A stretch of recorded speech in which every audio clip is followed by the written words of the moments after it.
Good evening. It was a good fight. Good fights in the this evening. What can you say about what you saw? Man, just to really touch base on the co-main event and the main event, two great fights.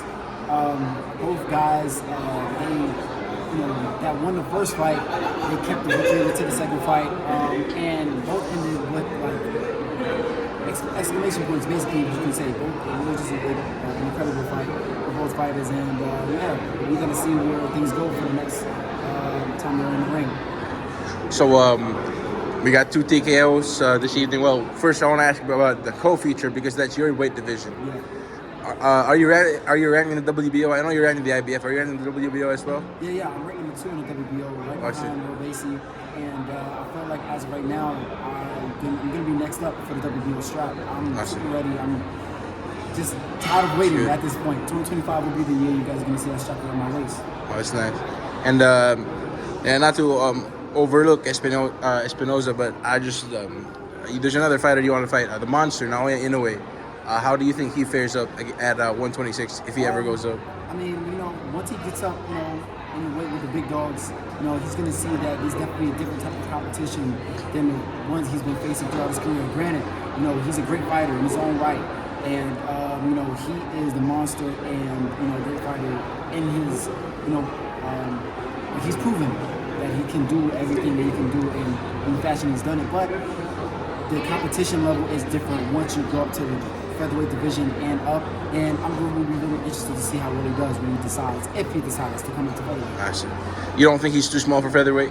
I don't think he's too small, especially if he can carry that power that he's been carrying throughout the weight classes. It kind of reminds you of like a Pacquiao, and he's been doing great with what he's been doing, great knockout streak, but I definitely feel like with the styles and the size and the power that he's going to face against, he's going to come to some trouble. Yeah. But what can you say about Espinoza's performance though tonight? I feel like Espinoza started off pretty slow, slower than he did in the first fight. I think that Robesi made the proper adjustments to create a lot of confusion for Espinoza, and he couldn't really get off on the right foot in the first few rounds. But then I feel like Espinoza saw something and started to pick up the tempo. I believe in round 4 and round 5, that's when he landed that big shot. And caught Ramirez with that right hand right in the eye, and that was it. There were no elbows from he complained of an elbow, but you didn't see any elbows? Oh no, there were definitely some elbows in the clinch or while Espinoza was throwing punches, but I don't think it was purposeful. I think it was just something that's a bad habit that Espinoza has carried throughout his career, and the referee was calling it out, or basically Ramirez was calling it out, but man, I think that also kind of played a part in Robesi was kind of getting frustrated as well too, but that's not what ended the fight. The right hand down the pipe ended the fight, and that was it for Espinoza, man, for him to get that victory. Yeah, I see. So given that, most likely you'd probably be next. If Inoue moves up, you'd probably be next up against him.